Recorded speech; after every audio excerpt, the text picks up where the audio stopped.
Évangile de Jésus-Christ selon saint Jean, chapitre 20, versets 19 à 31.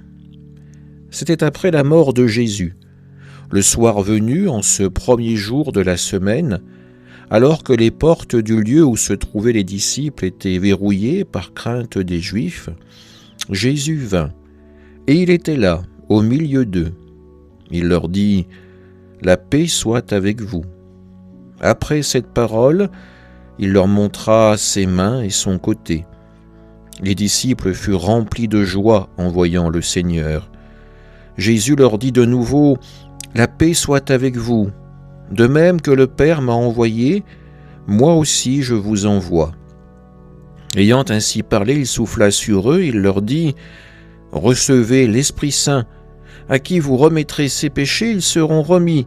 À qui vous maintiendrez ses péchés, ils seront maintenus. » Or, l'un des 12, Thomas, appelé Didyme, c'est-à-dire jumeau, n'était pas avec eux quand Jésus était venu. Les autres disciples lui disaient « Nous avons vu le Seigneur !»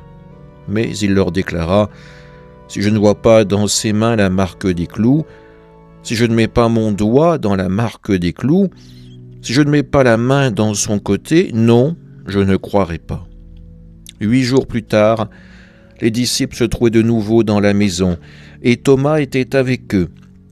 Jésus vient, alors que les portes étaient verrouillées, et il était là au milieu d'eux. Il dit « La paix soit avec vous. » Puis il dit à Thomas « Avance ton doigt ici, et vois mes mains. Avance ta main, et mets-la dans mon côté. Cesse d'être incrédule, sois croyant. » Alors Thomas lui dit « Mon Seigneur et mon Dieu. » Jésus lui dit « Parce que tu m'as vu, tu crois. Heureux ceux qui croient sans avoir vu. » Il y a encore beaucoup d'autres signes que Jésus a faits en présence des disciples et qui ne sont pas écrits dans ce livre. Mais ceux-là ont été écrits pour que vous croyiez que Jésus est le Christ, le Fils de Dieu, et pour qu'en croyant, vous ayez la vie en son nom. Acclamons la parole de Dieu. Frères et sœurs, 8 jours après Pâques, nous voilà rassemblés pour célébrer le dimanche de la divine miséricorde. L'Évangile nous place exactement là où étaient les disciples, derrière des portes verrouillées, par peur des Juifs.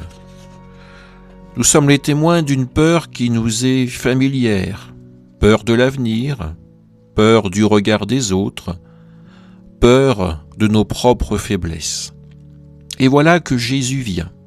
Il ne force pas la porte, il est là au milieu d'eux, et sa première parole est « La paix soit avec vous ». Il montre ses mains et son côté. Ce ne sont pas des blessures cachées, mais des plaies glorieuses. Par ces marques de la croix, il prouve que l'amour a vaincu la mort. Et les disciples sont remplis de joie. 8 jours plus tard, Thomas est là, lui qui n'y croyait pas, lui qui disait « Si je ne vois pas, si je ne touche pas, je ne croirai pas. » Jésus est présent de nouveau. Il ne réprimande pas Thomas, il revient spécialement pour lui. Il lui offre de toucher ses plaies et il lui dit « Ne sois plus incrédule, sois croyant. » Thomas tombe à genoux et s'écrie « Mon Seigneur et mon Dieu !» C'est là tout le mystère de ce dimanche. Jésus ressuscité ne vient pas pour nous confondre dans nos doutes, mais pour nous en libérer par sa miséricorde. Jésus connaît nos hésitations, nos « si seulement je voyais, si seulement je pouvais croire », il connaît nos peurs qui nous enferment. Et il vient quand même. Il vient avec sa paix, avec son Esprit Saint, avec le pardon. Saint Jean-Paul II a voulu que ce dimanche soit celui de la divine miséricorde, parce que dans le cœur transpercé du Christ, nous trouvons la source inépuisable de la confiance. « Jésus, j'ai confiance en toi », répétait sainte Faustine.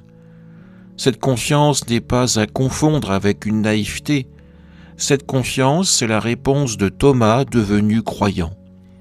Aujourd'hui, Jésus nous redit à chacun « La paix soit avec vous ».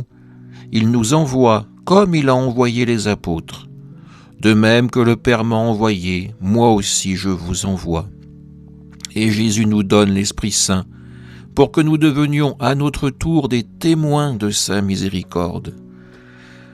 Frères et sœurs, sortons de nos enfermements, laissons le Christ ressuscité toucher nos blessures, nos doutes, nos péchés, accueillons sa paix et devenons, à notre tour, des signes vivants de sa miséricorde dans un monde qui en a tant besoin. Heureux ceux qui croient sans avoir vu. Heureux sommes-nous si nous mettons notre confiance en lui. Amen.